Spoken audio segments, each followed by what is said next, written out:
Johnny Kay, you're going to tell us what we're going to do today. Well, today we're going to talk to a guy called Kevin Street. He goes way back, and he's old school cream, and he was actually there in '78 when I was in jail. There were Murray Riley, Bertie Kidd, Jockey Smith, Nettie Smith. They were all there. I've never seen Bertie Kidd. I've never seen so many crims who went on to become well known as at the time. Kid was there at that stage. He was involved when Denning escaped. He was involved with quite a few people who did help Ray Denning go into hiding, and he was one of the guys, and he knew the people very well, and organised a few things there. But we'll talk to him today. But we're mainly talking about Ray Denning. It's a very interesting subject, and I just feel that we can put a little bit of a new light. I wrote about him in a book called On the Inside. I wrote it. He's a major old school. I might read a little bit out of that book, or maybe you could read a little bit out of that book. No, definitely. Ray Denning, No, definitely. G'day, viewers, and welcome. Episode 67, John, we're at now. Yeah. It's stinking hot today. We're outside Maccas' studio.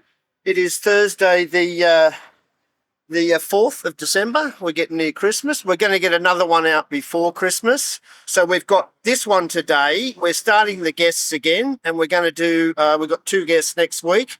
Big Scotty and Paul. I've got to get in touch with Scotty. Yeah, sorry, not next week, but in the next few weeks. We've got Rocky episode. We've got the star, Rocky, who's a regular. He's the Old School podcast mascot. But no, it's going to be a good one today, folks. Kevin's has got a lot of stuff to talk about. He knew Ray, wasn't he, with prison with Ray? Yeah, he knew. And he had a hard life, Ray. He had a horrible life, really. He did. And a horrible start. We'll talk about that. But that's number 67, and we'll be hitting the studio any second now. So we'll see you shortly. Welcome back. As we said, it's number 67. We have a very special guest today. Johnny Kay's with us. We got Rocky with us. And I'd like to introduce our guest today. He knew Ray, was at similar prisons. They knew each other. Weren't besties, but they knew each other, and he's got a lot to tell us. So good morning and welcome, Street. Kevin. Thank you. Kevin, mate. Good for having me. Good on you, mate. Pleasure Thanks to be very here. much. John, we'll just kick off with Kevin and really just say, tell us a bit about your story and what you know, as much or as little as you want, and what you know and dealings with Ray Denning. So, because Kevin's old school, I just introduced. He is old school. Old school, but absolutely. He was actually at Long Bay when I was there in '78, and they they were all there, weren't they? So you two have known each Nettie other Smith, a long time. We're all there. They were all there. Nettie Smith, Bertie Kidd, bloody Jockey Smith. It was like a bloody celebrity lineup, wasn't it? The whole Bertie Kidd, Mick Sayers, but Reggie Hayes. Anyone big name that sort of made the headlines in crime over the next 10 years. They were just about there. Neil Collins too. Remember, he died when he got found guilty, and that's right. Yeah. While the jury was out, and he OD'd in themselves. They were all at it at the time. Well, look, but he had a pretty sad life, Ray. Really, he didn't did. he? I mean, It was bloody awful. As a child as well, and his father was a violent sort of alcoholic / he was in and out of jail. Well, the mother left him, hooked up with another guy. And then she hooked. I didn't. She hooked up with another. She hooked up with another guy. Oh, he would have been fucking furious. Yeah, but he found out, and just before he got out of jail, he sent a letter. Because he was flogging her before then, to wasn't her, he? and there's some suggestion that it was I'm going to come and get you, and she killed herself. And you told.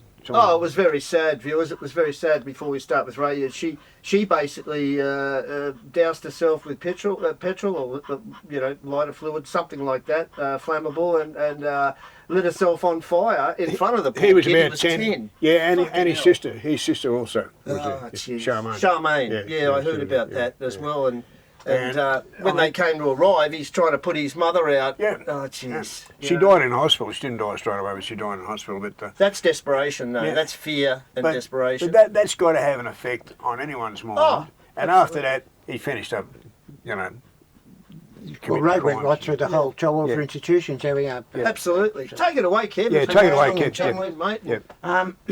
Ray was just a little bit older than me, so we never really crossed paths in the child welfare institutions and stuff, but I followed a similar path to him, you know, like right through from Darry to Penang to Tamworth and so forth. I first met Ray in Parramatta before he actually was accused of killing the screw during an escape attempt. But it was just, you know, like passing and so forth. We never really associated with each other. After Ray escaped from Grafton, pardon me, I was involved with the Prisoners Action Group, and that was we were running a halfway house in Glebe. It's called Glebe House. It's running now, but it's under a different umbrella. It's a drug and alcohol rehab, and it's going quite fine. I'm glad that I was involved in the beginnings of something that's eventually Doing good stuff. Doing good stuff. Yeah. But look, Ray escaped in, I think, can someone give me the date? I think it's 1980? 1980. Yeah, I think it was April. I think it was April 1980. We escaped from Maitland before that, but the last one was 1980. Yeah, that was the Grafton escape, where he went out in a wheelbarrow in a cardboard box. Quite invented, by the way, you know.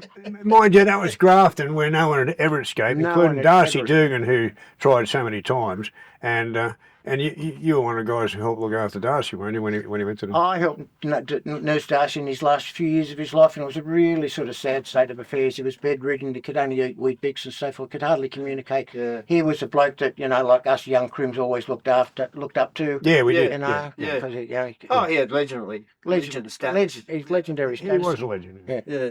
Jesus. Yeah. Ironically, when I first met him, I thought he'd be a lot taller. He was only a slight little man. Yeah, a little bloke like me, tiny little bloke, yeah. Yeah, I read that. You know, and he had. So was pretty hard Ray, done by. wasn't he, as well? Ray Yeah, wasn't a Ray- big fella. Ray was He was small, quite yeah. slim, Little bloke, yeah. quite slim and stuff. Yeah. So your dealings with Ray, you know what I mean? My dealings with Ray were after the escape from Grafton. Right. I was still in custody when Ray escaped. I got out about a month later. I got out on actually works release, and I hooked up with some of my old friends, Bernie Matthews, Brett Collins, Kevin Story. Yep. They were all members of the Prisoners Action Group. You know, we're a group that sort of advocated for the abolition of imprisonment and so forth like that. And our big campaign was against police verbals. You know, there were several ways the cops would verbal you. We unsigned record of interview. Maybe explain to the audience what an unsigned record of interview is. An unsigned record of interviews is three of us are sitting in the interview room. You're the cop on the typewriter. Yeah. I'm the cop interviewing John, the crim. I'm putting questions to John, you know, John Keelik, did you rob a bank on such and such a day? And John says, I don't know what you're talking about. You type, yes, I did. Yeah, You know? yeah. You know some of the facts about the bank robbery, so you can add them into the story. Yeah. You know some of John's life, you know, so you can put down his name, date of birth and stuff. Yep. Yeah. Things that look like the person Exactly. being interviewed would actually be able to answer. Yeah. And in the end, you know, it's always, you know, do you wish to sign this? No, you've got it all. You know, Yeah. virtually was a script. It's like a fictional script. They're It was right, a fictional isn't it? script, Yeah. basically. But another one of the favourite ones that they used on me some years later in November 1980 was what it's called a notebook confession, where you're the copper, I'm the crim, and John's the other copper, and he's got his notebook out, and we're having a conversation, and John's recording it down in his notebook. And then again, I'm offered to sign the notebook. No, what's the use? You've got it all. You know, same script, same ending. That's what they used in my case, and I'll just explain my case to you. Sure. Yeah. Ray was flavour of the month when he was out, because he was helping his campaign against police verbals and stuff, and he was embarrassing the cops by leaving notes and his fingerprints on CIB headquarters and so forth like that. I thought that he was logging everything, wasn't he? Yeah. The bashings And he was making videos and stuff, and it was going to Triple J and so forth like that. And So- he got some of that smuggled out, Kev? Or some of that got No, smuggled out of the prison? Or some of that information, you know, that he a logged? lot of it come out of the prisons, but he was doing the recordings whilst he was out on the run. Yeah, He was right. making recordings for us as the Prisoners Action Group, because He did one for 60 Minutes. he won for 60 minutes, yeah. Fuck. Yeah. So it came to us through Redfern Legal Centre. Come to us, the Prison Action Group, through Redfern Legal Centre. I don't know where it ended up, where it came before that. I'm not sure. I was never privy to that information. But come November, some shots were fired at I think it was 5 Tower at Parramatta, 4 or 5 Tower at Parramatta. It's one that's right on O'Connell Street, right on the corner of the jail behind 4 and 5 Wing. Okay. And it was a threat. It was a threat against the screws, like said, stop mistreating us and so forth like that. I think they'd actually been on strike for a little while. It was not long after. It was a bit of a flare up at Parramatta, and so everyone was herded down onto the sports oval, and sort of shots were fired at us with shotguns and so forth like that. Okay. When I say us, I mean other crims. I was not there. I was on outside of the jail while that was happening. Anyway, mid-November, I was accused of leaving a note on the very front of Long Bay. Now, Long Bay is a complex of prisons. There was several jails there, but there was an entrance on Anzac Parade, which had a big sign that said "Complex of Prisons, Long Bay." Now, a note was left there in Ray's handwriting with a cryptic note typed onto it. Yep. Now, what had happened is a car that I had bought a couple of days earlier on had been used to leave the note, and Yeah, right. they'd been seen by a prison officer in the tower, but they drove off, and of course the registration was taken. But one of the two people that actually drove out there and put the note had rang the Sun and informed that there was a note there, and this will come up later on in the story, and that was all recorded. So next morning, I'm in Glebe House. I stayed there that night because I'd been out drinking with a friend of mine, and one of the residents of the house come in and said, "I've just gone for my morning walk and there's coppers everywhere down the street." And I sort of had an inkling we're getting raided, and I thought, this car cannot be here. Yeah. So I knew that the car had been used for something. Yeah. So I attempted to drive off in the car, and I got about 100 metres up the road in St John's Road. Swarmed. Swarmed. I saw coppers driving down the road at me. Yeah. I thought, this is it.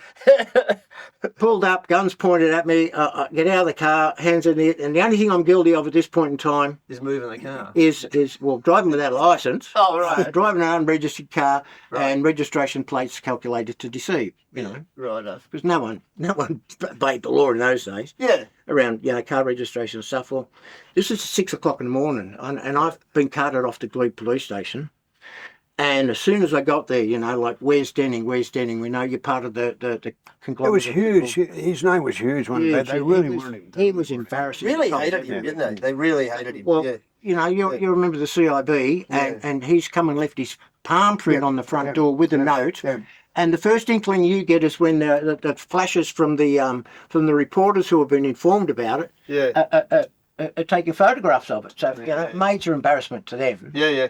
So, anyway, 6 o'clock in the morning, I'm there, where's Denning? Where's Denning? Where's Denning? You know. I said, look, I have no idea where he was. And I had inklings where he may be, or may who be looking after him at that stage. But, of course, I'm not going to say anything. Don't know what you're talking about. I just moved a car because it was unregistered, uninsured, and I was worried about it sort of coming back on people at the house. Yeah. So 10 o'clock in the morning, the police have decided to search the car, but under the gaze of Channel 10 News, who were there with their film. Now, one of the coppers, his name was Brazel. There was two coppers on. I remember one of them was named Brazel. They were part of the consorting squad. Lo and behold, he sort of reached into the car. Under the seat, he's pulled out 2 sticks of gelignite. What do we have here? And then decides to pull off the door panel in the back of the car. Instantaneous electric deaths. Well, the first I know about this gelignite is I'm sitting in the office in Glebe Police Station. Bang, on the table in front of me is 2 fresh sticks of gelignite, like they've been just purchased the day before. These are yours. This is what they did in those days. And I had. I was shocked. Like, I knew about the note, and I sort of knew about Denning, but there was this. Really gone over the top. I was a load up. So It was a threat to induce me to tell him where Denning was.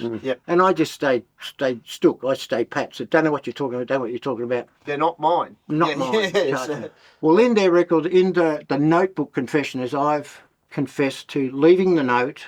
I've confessed to making the phone call to the Sun journalist. I've confessed that it's my gelignite, and yes, we did intend to plant explosives out at the bay in the next couple of days.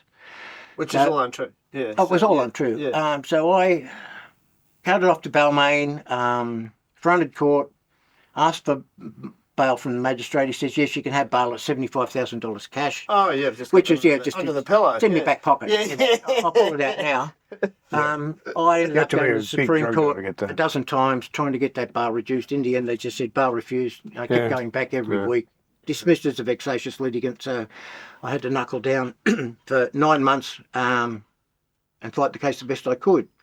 Now, when we got to trial, I had nothing to offer. I had no evidence to offer. It was a 5-day trial in at Darlinghurst and at the district court.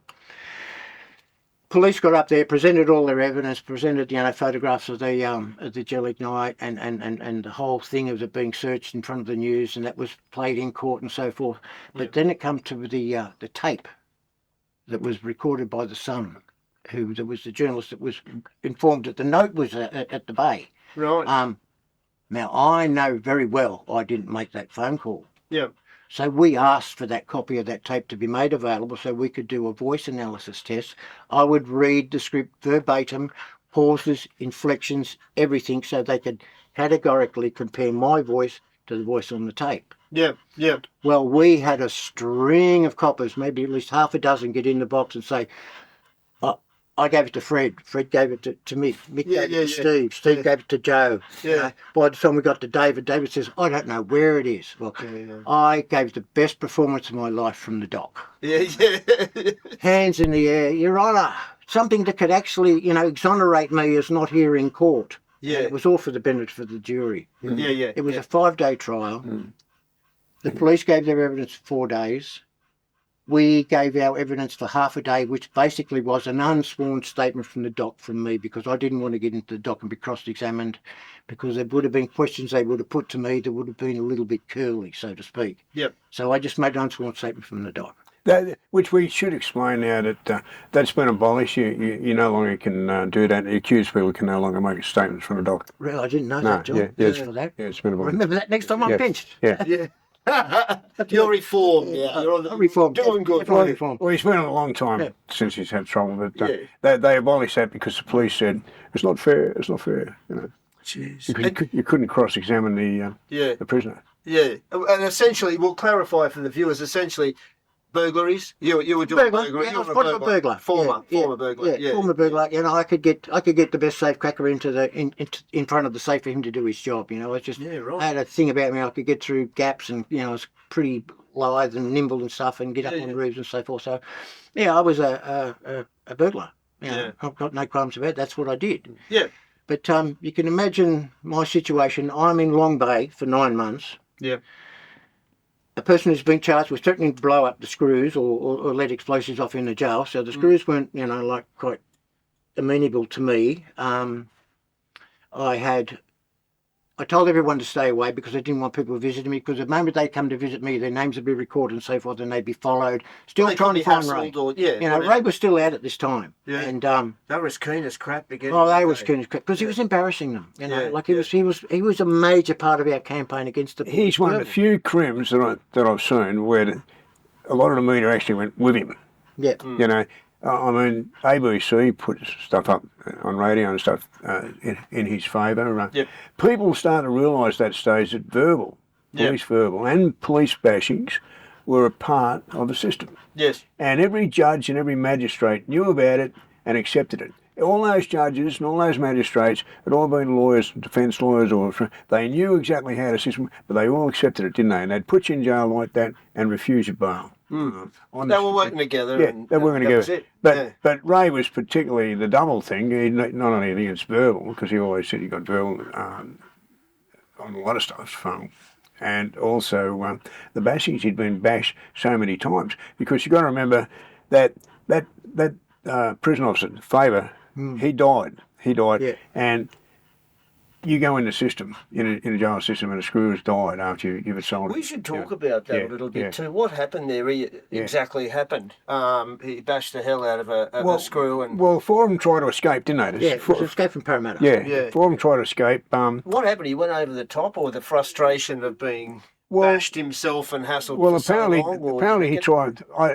the story that I heard that he tried to interfere. He was an overseer. He wasn't a custodial officer, was he? No, he was an And that's one of the overseer. reasons they were really dirty too. He wasn't a custodian. He was just an overseer. Yeah, right. And anyway, he got bashed seriously, and his brain with a hanging out. And bar or a It's piece allegedly, of it's pipe or allegedly something. radioactive with iron bars. Yeah. Because Faber Fucking caught hell. them actually putting the makeshift ladder together. They were going to go over, I think, behind.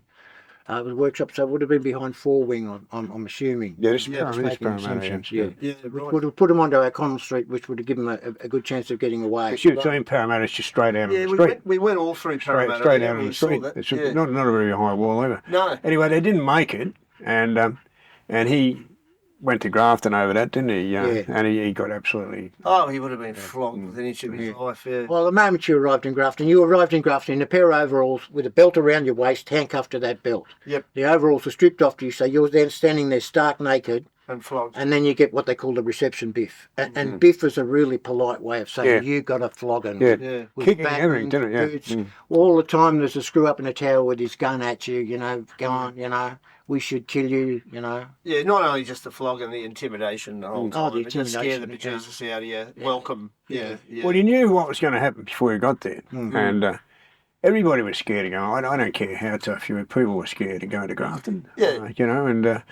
But it didn't stop. You got batons swinging at you. Bernie as well. Matthews went there 4 times. Legs and kidney. Where do they concentrate on? We never really talked about a lot of that, have we, John? Where do they flog you the most? Like around the kidneys, the legs? The trouble is, sometimes there's so many of them, like in Hastings, that they can't get a proper go at you because They're all trying to get in for a swoop. Yeah. they knock you down straight away, and once you go down, they hit you with batons, they kick you. They Go for your head. Wherever, Protect your head. wherever Yeah. you Yeah. can't smother up, they'll Yeah. get to. Yeah. So Yeah. if you're going to get a flogging, and there's several screws, the smart trick is pull your knees up to your chest, cover your head, Cover your and get head, on yeah. your back. Take it on the shoulders, take it on the hips, where you can at least have the least amount of damage. But the first one usually was on the kidneys, which would drop you like a bag of shit. Yeah. And don't fight back. I mean, You couldn't fight back because if you you were got changing someone the who belt. tried to kick or something, right, it'd be 10 times worse. I bet. H Division was virtually the same. Yeah. Was the same, and everybody knows. It's coming. Yeah. Yeah, and it was unofficially authorised by the top brass.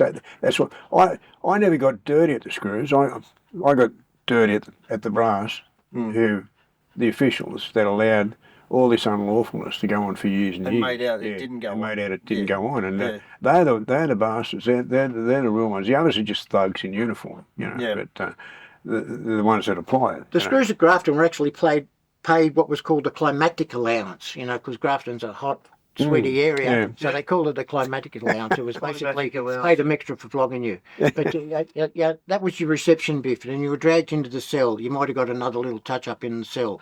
But come let go in the morning, there were certain things you had to have done. You had to have your blankets and sheets folded in the correct manner. There should be no edges showing, should be rounded corners everywhere. If that was incorrect, you got a flogging. They weren't allowed to talk in the yard, You too, weren't allowed were to they? talk. If your cell was dirty, you got a flogging. If you talked, you got a flogging. Talk, you got a flogging. You get up early in the morning to clean your cell up so you didn't get that flogging. The screw would come in and shake your coir mat. I don't care how good you are, you can't get the dust out of your coir mat. Yeah. Get a flogging for dust on the floor. Yeah, it was the rules were barbaric. never explained. It was barbaric, yeah. You learn that you got the rule right when they stopped flogging you. And one of the only ways that we could communicate within Grafton, I'm saying we as a collective noun for Crims, was to tap on the wall with your toothbrush, and had a particular code so you could communicate through the cells. And so, Yeah, shit. It's unbelievable. Darcy Dugan actually tried to escape from Grafton, and he somehow got a hacksaw blade in, and pardon me, he cut the bars in his cell over a period of weeks because they're big, thick steel bars, and he just poked his head out, and the screw was in the alleyway between the cell block and the wall. So he pulled your head in, Dugan, and Darcy's gone in back into his cell. He says, they're going to come and flog me. I'm going to put all my clothes on. That was his Try and make downfall. a bit of Try and padding, bit of yeah, padding. yeah. They run in and thrown boiling water onto him. Oh, you fucking And because he's hell. got all these clothes on, it's actually... Oh, worse. It's worse. Soak in. It's Yeah, sadistic. like a And sponge. you can't get them off in time. Sadistic. He went through hell, Darcy, Fucking hell. Yeah. Yeah, went jeez. through hell. Unbelievable. I reckon they murdered Simmons, don't you? Well, Simmons some convoluted way was able to tie his hands behind his back, Yeah.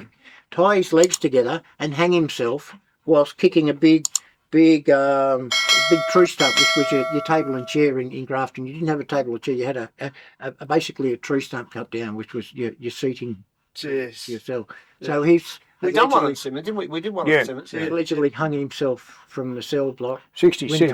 Tied up. Hands tied behind his back. Amazing, isn't he? They waited 6 Opportunist, Well, they eh? waited 6 years for that, and but they killed. Well, he actually was the main one. That, He got flogged. him and Newcomb, they Shocking. killed a screw at Emu Emu Plains whilst, Plains. Yeah, and they were never going to forget it. Yeah, they were escapees, and they went to Emu Plains to get some guns from the screws there. That's right, And- yeah. and- And ended up killing them. And in the process, the screw was killed. So yeah, so That was it. That was the end of that.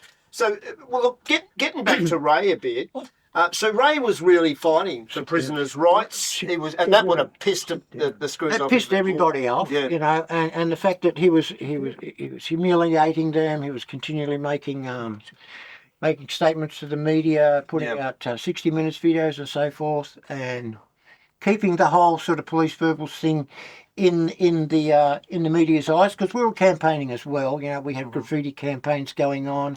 We were making our own statements, and we had a campaign where we would go to the courthouse of a Monday, and didn't matter who was on trial, we would hand out leaflets to prospective jurors. Yeah. This is what a police verbal looks like. Be aware of it in if you become a juror. That was a brilliant move. I think that's It was a probably great yeah, move. They would have been yeah. filthy, but it was a great Well, move. you don't know how many times we got locked up for contempt of court. Yeah. So you get there, you hand out the leaflets, and by 11 o'clock the cops are pinching you. You spend a night in Darlinghurst cells. You get a bit of a slap. It's terrible to tell the truth, isn't it? Yeah. Let people know what's really happening. Yeah, So exactly. we had a roster of people doing that. They actually did that at my trial. Yep. So that was one of the things I think that helped me, because you know Oh, absolutely. I started talking about, you know, like how this notebook confession's actually ridiculous. I made no statements. I don't know what the jelly night was. You know, I said I did not place the note on the wall at the jail. I did not make the phone call. Just things I know I did not do. And they were convinced you knew what Ray was doing, where he was, whatever. Yeah, I was part of the Prisoners Action Group, and we were known for looking after people who'd escaped. But you did know where he was. But the funny thing is, I did know where he was. Right, yeah. I'm not going to be a dog and tell on him. No, exactly. Yeah, And, yeah.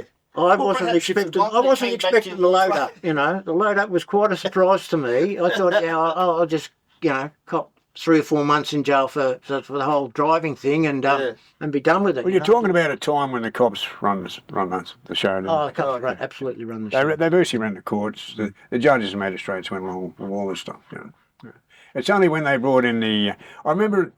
I think I've told this story before. But it's important. I got loaded, as you know, by Rogerson Verwell. I got taken over to Adelaide for one I didn't do over there, and in the plane I. Beat that eventually. You Well, I beat beat that, it. yeah. It took me 3.5 years, but in the High Court of Australia. But I said to the 2 cops, and they were bastards. So I said, "What are you guys going to do when they bring in?" Because we knew it was coming, the electronic monitoring.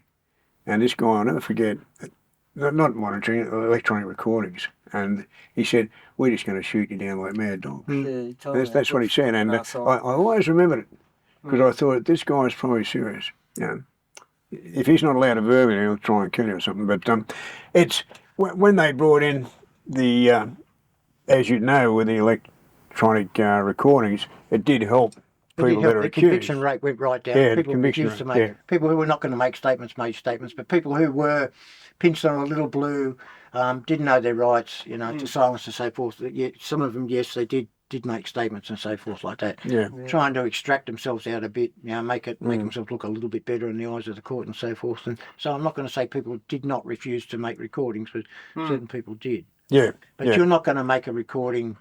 If you're guilty. If you're not guilty. gonna- no. Yeah, No. yeah. So how many years all up did you do, Kev? Counting children's homes. That's important. Children's homes are important.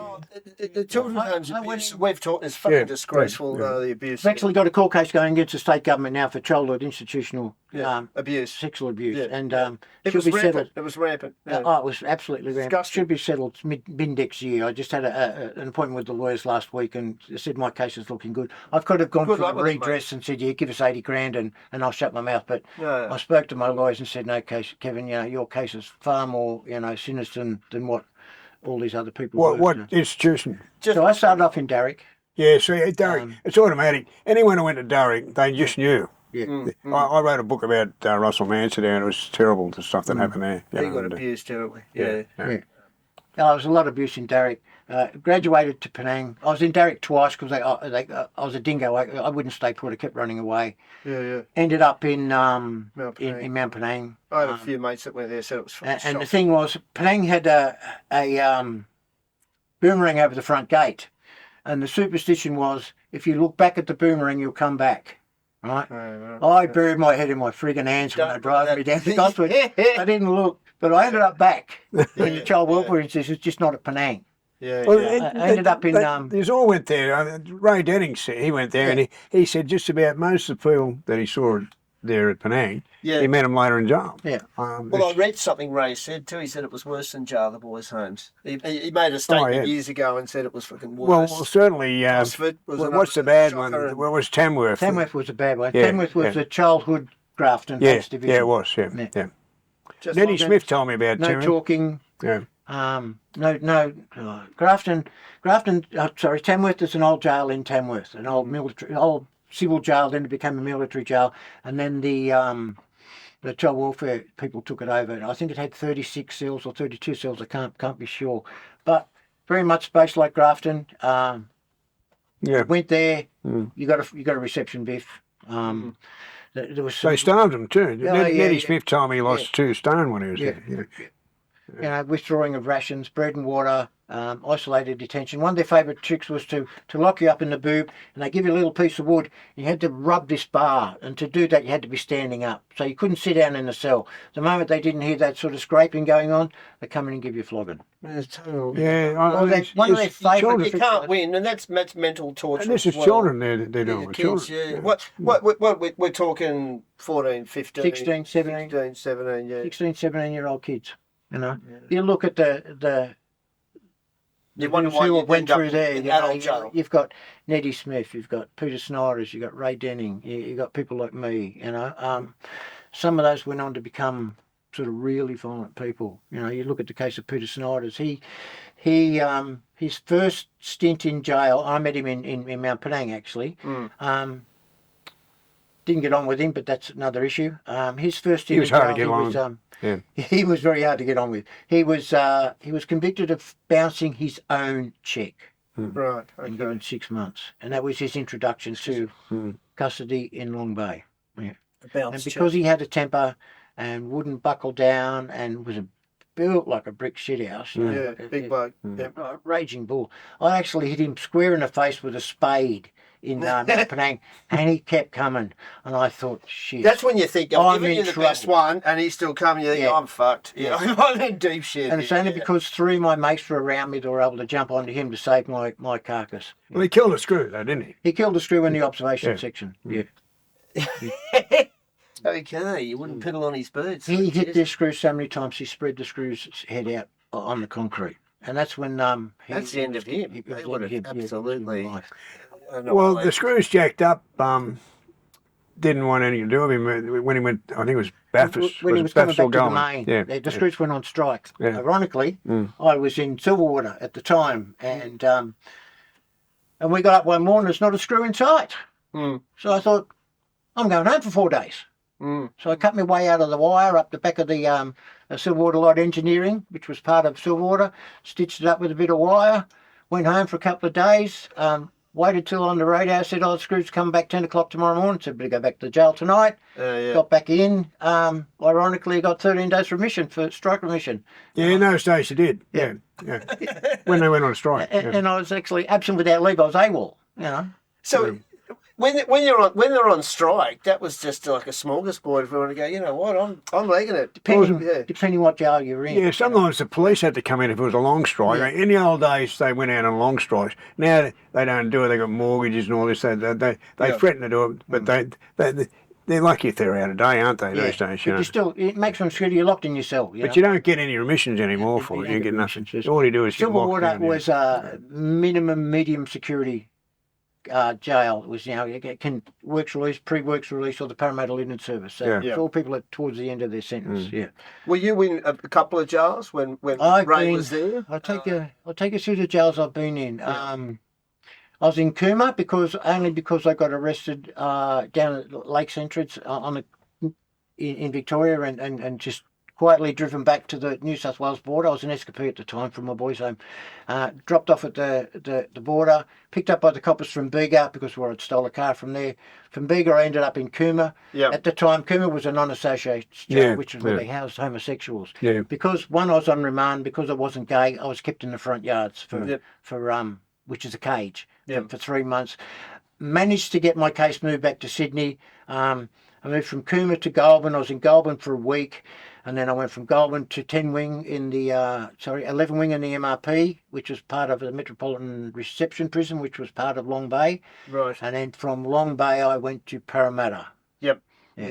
And spent some time in the circle because I jacked up at Parramatta. Yeah. And you've probably never seen the circle other than photographs. It was we slipped in there, didn't we? We saw a bit. Yeah, it's a bit different now. Yeah, it's run down terribly. Yeah. It has the circle is actually missing. You know, you've got 4, 5, and 6 wing. Yeah. Well, in that there was a circular. There was only one way into there, wasn't there? From one wing. From 6 wing. You had to come in from 6 wing, from the basement floor of 6 wing. So whenever you went into the circle, you were in the subterranean cells in 6 wing, underground. Yeah. And they were wedge-shaped cages with concrete up the back, concrete down the side, a little bit of concrete above the roof, and then it was bars. And then down the front, there was bars again, but they had welded sheet metal onto it, so you couldn't see out to another thing. The only thing you could see was the screw walking either across or around. Sort of Americanised a bit, isn't it? And that was... it sounds it, yeah. That was Parramatta's front yards. Yeah. Jeez. Every jail had their front yards. Goulburn had their front yards and their back special yards. Long Bay had them. Long Bay had front yards. The SIP, They had them in the MRP. They had the pig pens in the MRC because the MRC was a newer jail. It was made of bricks and mortar rather than sandstone, and it was built, I think, sort of late 70s. Yeah. John and I were there in 1978. It was a who's who of the criminal elite in there at that time. Yeah. It's shocking stuff, isn't it? I mean, it's Well, it's another era, but most of those guys we're talking about, they nearly all made the bloody headlines at some stage. Like Bernie Matthews, one who went to Grafton 4 times.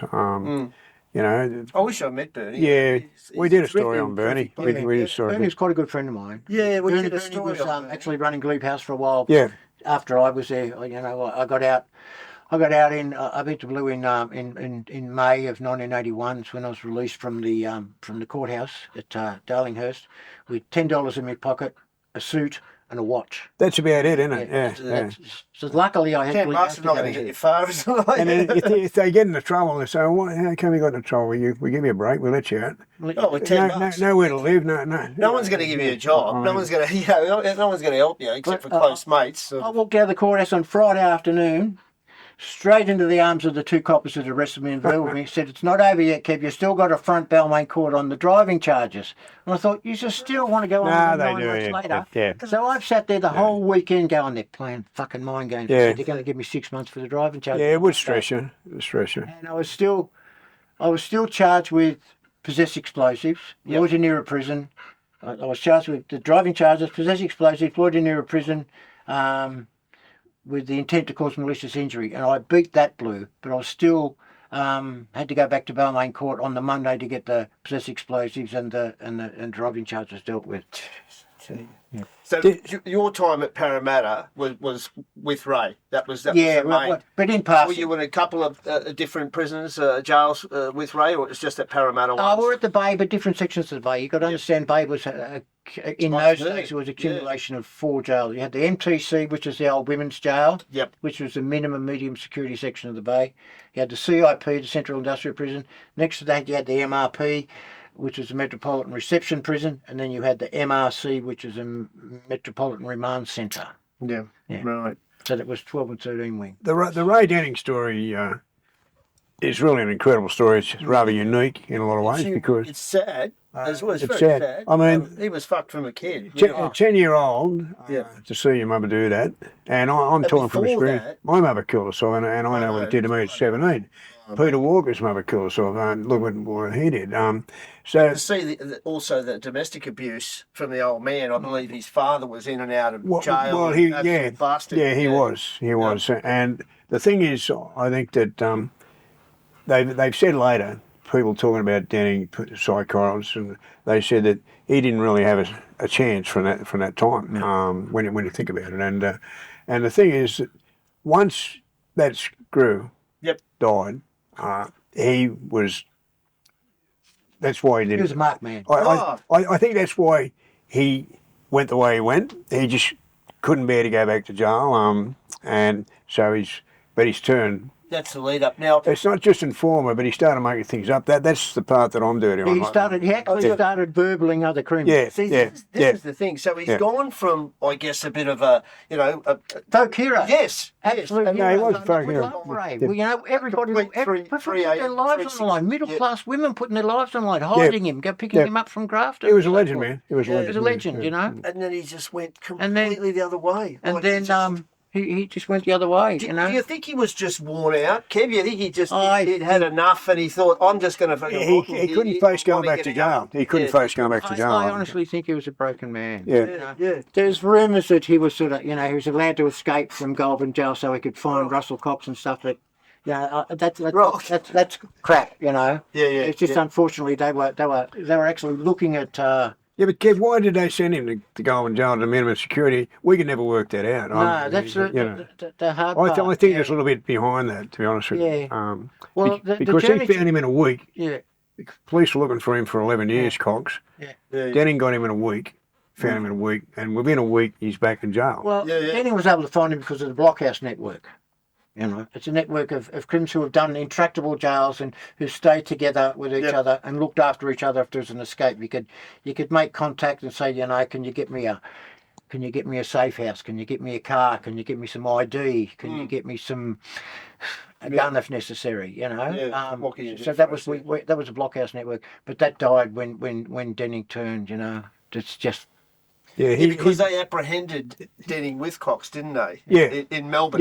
Yeah. Is that correct? And they Shopping flogged centre. him. They were flogging him straight away. Yeah. I remember Yeah. seeing some footage on the news. Well, about they that. It's in just a car park or something they in the smashed shop. into the Is that car. correct? Denning had blood on him because they smashed into the car. Yeah. You know, but they were waiting for him. They knew it was on. Look, we'll never know the real story, but the thing is that he did give Cox up for a robbery down there That he had no part that of. he had no part of, and then he was going to give evidence against him in one up in Queensland later, but he died before he could do that. Because it sounds like he cracked. And He in just verbal, cracked. Tim Anderson on the That's the Hook worst bombing. thing. That's the worst thing that ever happened. Yeah. Like, at the Anandamago, we were in Remand with them. That's right. 78. They a were religious sect. there were others there when we were there, weren't they? Yeah. And they were verballed and loaded up with explosives again. They did 7 years. Yeah. For allegedly wanting to cause harm to some of the right-wing Nazi Party member out at Yagoona Way. When basically they were on their way to just graffiti his house. They had an informant. You know. They had an informant then, so I just forget his name, that gave... I've forgotten his name. But I was there when they were on a hunger strike, and I'd got verbal myself at that stage in 78, and I was having a shower, and this guy was crying in the shower cabin next to me, and I was wondering in Animo, and I said, "What's wrong?" He said, "We went to court today." He said, "The police lied." So they had no idea. They had no idea what they were up against. What the system and how it worked. Yeah. But then Denning, after they got out and got compensated for that, and Anderson's like a professor and everything. Yeah.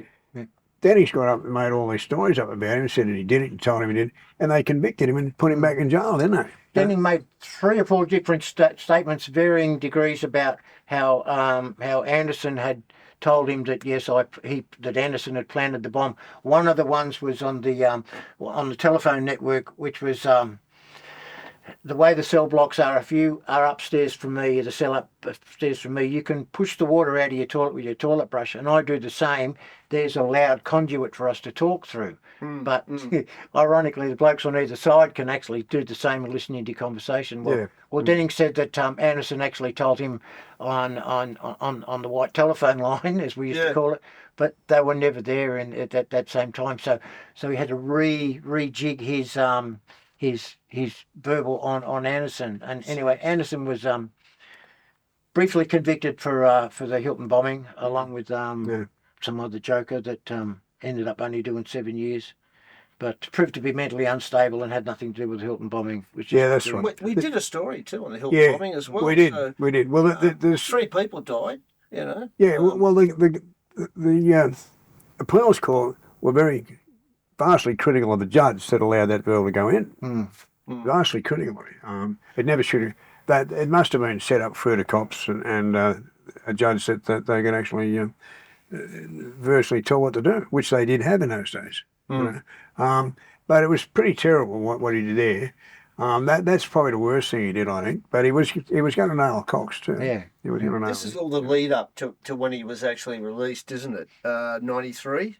He was released. Something like that. Yeah, that lead up to. Because I want to touch with you, Kevin, your opinion of what happened to him. Well, I don't know. Look, he was released under the WITSEC program, right? Yep. Witness protection, and when the case against Was he Anderson, actually on the witness protection? Yeah, there's other stuff briefly, that yes, said- he had a name given to he him. was supposed to be, but he was wasn't. ready to pick up his identification in that name and to be paid money for giving evidence against Anderson and getting Anderson convicted. But Anderson went through appeal and was exonerated. So then they dropped Ray from the WITSEC program, took away his false identity, and didn't give him any money. signed his death warrant. Signed his death warrant, basically. Yeah. So Ray ended up in a house out in Paddington somewhere, and for a long while, Ray had an opiate problem. Ray had a heroin addiction, It was big. And understandably, like what he'd gone through. He was medicating PTSD. He was medicating all the bashings and stuff. So I understand that part about Ray using drugs. Yeah. We used to... Was he shitting? He must have been shitting himself, because at this stage he's pissed off. Well, he's living at Paddington. That's where everyone knew. Yeah, a lot of people were pissed with him. And apparently he's gone out. He'd been out socialising that day. Had gone home. Had decided to go out. Come back home. Got into bed with his then partner at the time. She said he felt a bit cold and a bit indifferent. She woke up to a dead body in the morning, and the verdict was he dies of a heroin overdose. Like. Some of us like to glamorise and say, some crim squared up with him and showed him hot shot, give him some really pure heroin and stuff. But if you're to give someone an injection of pure heroin, they're going to die on the spot. They don't make it. Yeah, that's true. Right, okay? Yeah, that's true. I don't know what Ray died of. Rob, he's dropped his gun. Sorry. Fuck it. God, Jesus, Rob. No one's talking to me. We had Dog Poop on one episode, Rock Bell, and now he's just dropped his gun. Sorry, folks. Whoa, that's a shock. We don't have smell-o-vision, sorry. Just to cover anything we've missed, I'll just read this story. You've got to remember this was written quite a while back now, but... hold the book up, John. We'll have when you do that, hold the book up and we'll... This is on the inside. So we come back, I'll just say we've this is the third... Well, we're back, folks. The air's cleared. Rocky is doing the shame of... The walk of shame. Yeah, walk of shame there. But John, can you take it away with this piece? Yeah, please? I'm just going to read a story about Ray Denning. This is the book that I wrote, my third book on the inside, and there are 30 stories about pretty well-known crimes, but this one's about Ray Denning. Just to cover anything that we may have missed, because we covered a lot about Ray, but I think that if I read this out, you'll get the full story, and that is that. When I heard that Ray Denning was dead, I wasn't surprised. A risk taker of the highest order, a bank robber, escapee, prison activist and junkie. Ray decided to change sides without changing cities. Wrong move. Too many enemies. And Ray was like a movie star. Everyone knew him. When I met him, he was still highly regarded in the criminal world. It was 1986. We were in the same wing at Park Lee. We played a few games of tennis. and had numerous talks. Although 36, he was still boyish looking with a moustache. He was heavily tattooed. Sometimes he would remain in the cell all day, sick. So this stage he was definitely hooked on drugs. We all knew he was hanging out for a lot of a shot of heroin. Usually though, heroin was freely available in Park Lee if you had the right connections and could pay. There were bookmakers, drug suppliers and thugs for hire at Park Lee. The authorities didn't do much to prevent it.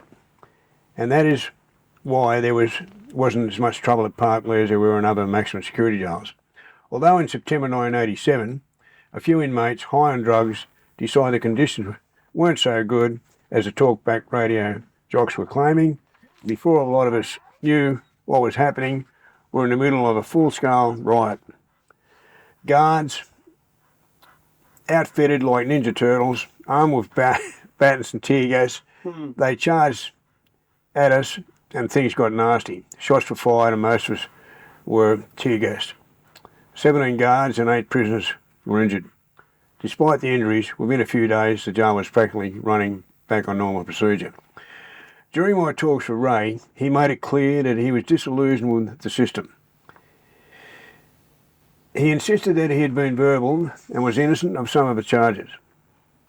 I've been there, I said, and detailed how I'd been verbal by Rogerson and company during my trial in South Australia in '79. Both of our mothers had committed suicide. When he was 10, he had witnessed a murder and saw his mother set herself alight. And despite his attempt to douse the blaze with a bucket of water, she died. From the age of 15, he had been in and out of boys' homes in South Australia and New South Wales.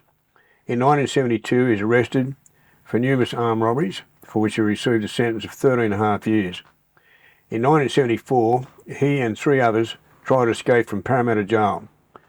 During the failed attempt, he struck a guard, Willie Faber, with a hammer. He was sentenced to life for the malicious assault, even though he didn't die. But Willie Faber did die in 1978.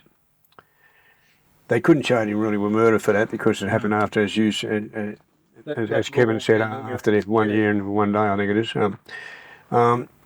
Determined to get out, Denning escaped with a few others from Maitland, but was soon recaptured. They got up on a roof, there was a blind spot up there, and they got out, but he was only out for about an hour.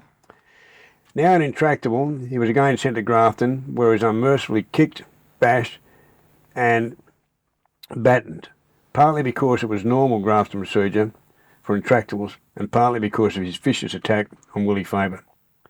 In 1980, he hid in a garbage tent and became the first prisoner in his 80-year history to escape from Grafton. For the next 18 months, he created havoc for the authorities. They sought him here, they sought him there, but their failure to recapture him enabled him to become a hero in many ways. He sent tapes and videos to 60 Minutes and 2JJ, which were broadcast.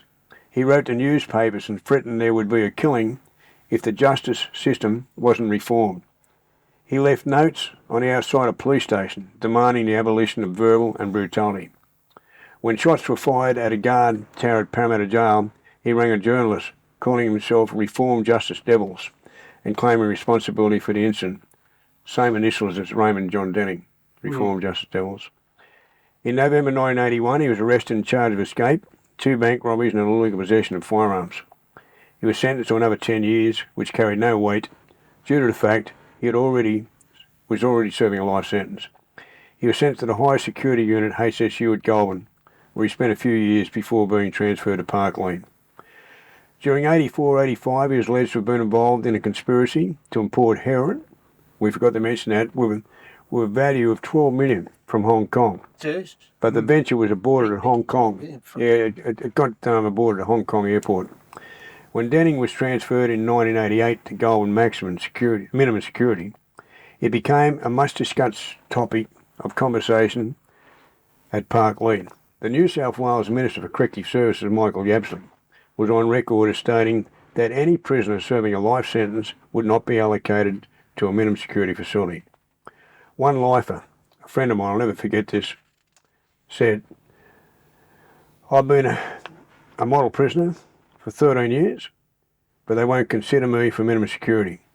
Yet Denning was doing 13 years when he escaped, he tried to escape, and hit a guard with a hammer who later died. He got life for that. He then escaped again, got caught and escaped again at Grafton and was out for 18 months, robbing banks and driving them crazy. He shot up the tower at Parramatta and got caught again, and then got involved in a $12 million heroin scam. Then a few years later, he goes to minimum security. I had to agree there was logic in a decision. So this sort of give everyone the clue that there's that Ray Denning Summed it up. It started to turn. it started to turn. It had enough. Yeah. And on the 15th of July 1988, Denning and another prisoner, Robert Carrion, escaped from Goulburn. Within a few days, Denning had linked up with the Fox, Russell Cox. They used to call him Mad Dog. That was the media. He hated he hated it. Because hated the Fox was what he really was. And so we call him the Fox. But that was the media shit and the police shit that put that on. He famously escaped from Cotingle in November 1977. A week later, the pair were arrested at the Doncaster shopping centre in Melbourne, where they'd planned to rob a Brambles security van.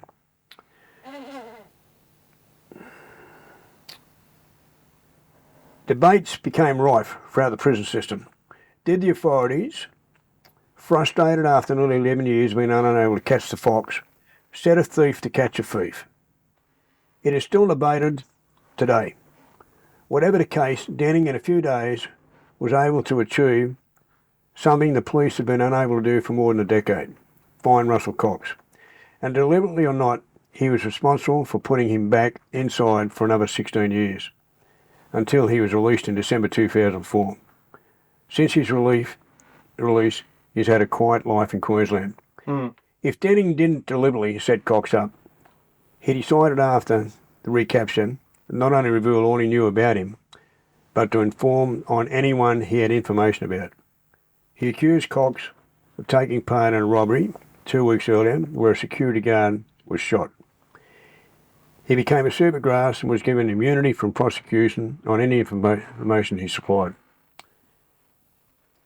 He was placed in the Witness Protection Program and put in the Special Program building at Long Bay, where he remained in isolation until his release.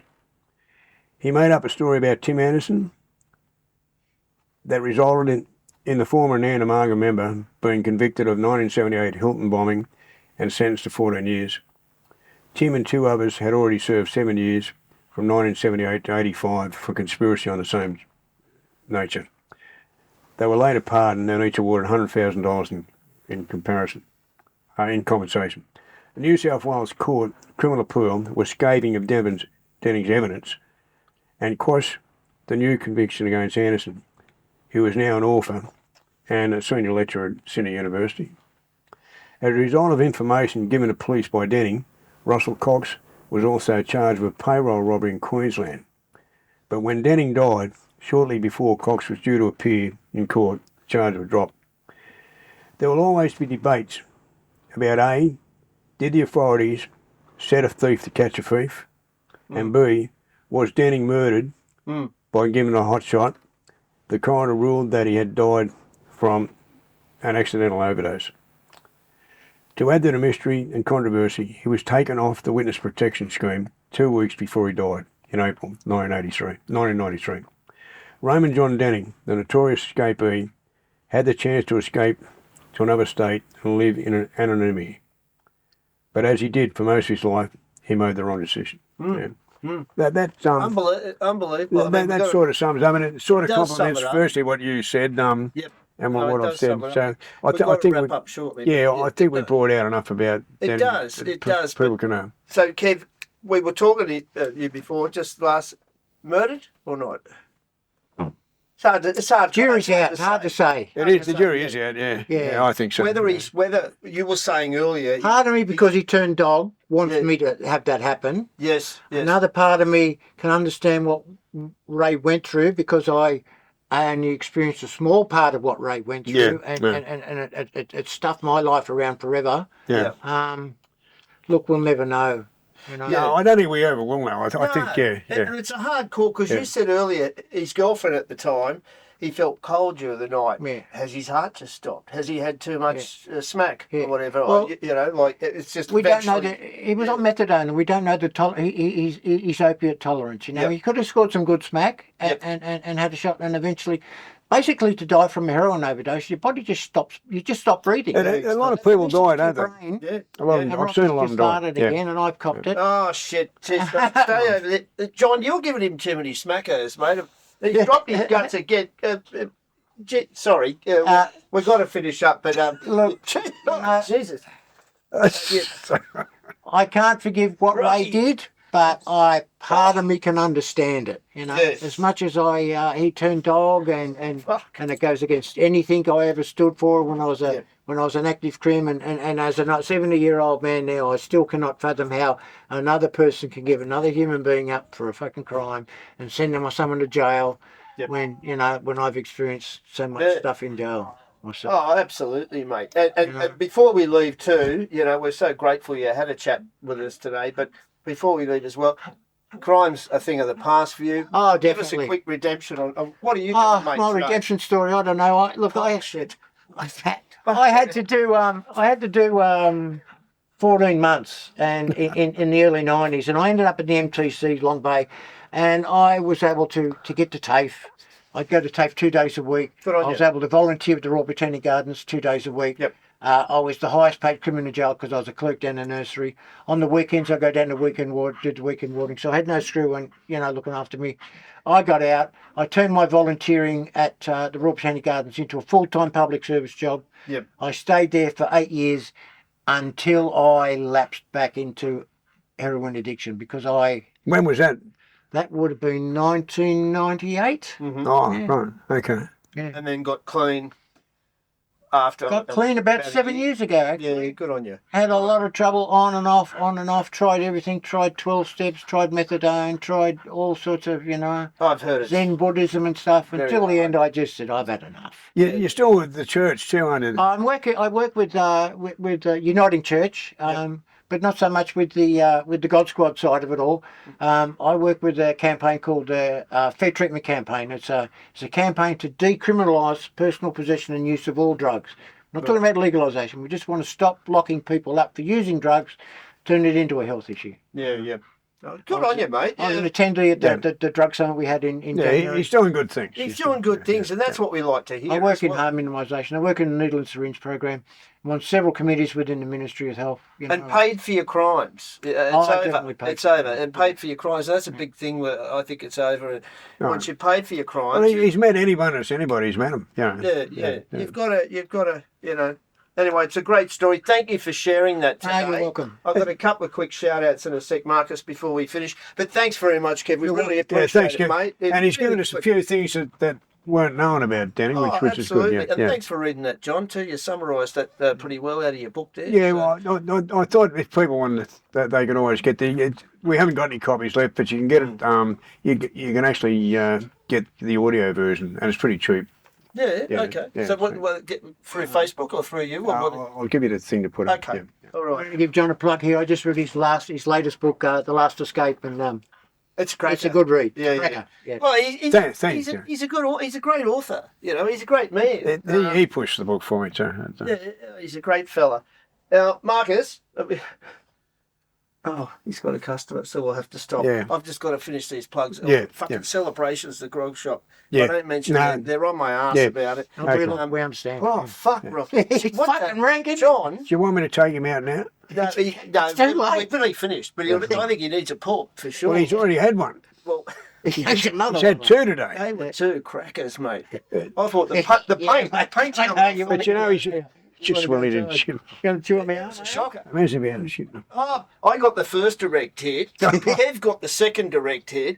He knows. Look, Yeah, he yeah. doesn't want to look at us. Look, sorry, guys, I had to do it. He'll go out there. What he does, when he does a poo and he runs away, he goes like that Yeah, 3 times they and do, runs they away. do some and then one runs dumb off. shit thing. Yeah, you and know, he runs it's just- away and hoping you don't see him. So yeah, Rocky, that was shocking, mate. Like, he knows you're talking to him. Yeah, I've got to Sorry, get him mate. out. I'll tell him. I think he'll be all right. He's already had a couple. I mean, I think he needs another coil, mate. He's yeah. something at the door. Yeah, for sure. That was a shock. But we keep that in because that adds a bit of humour to our natural talk.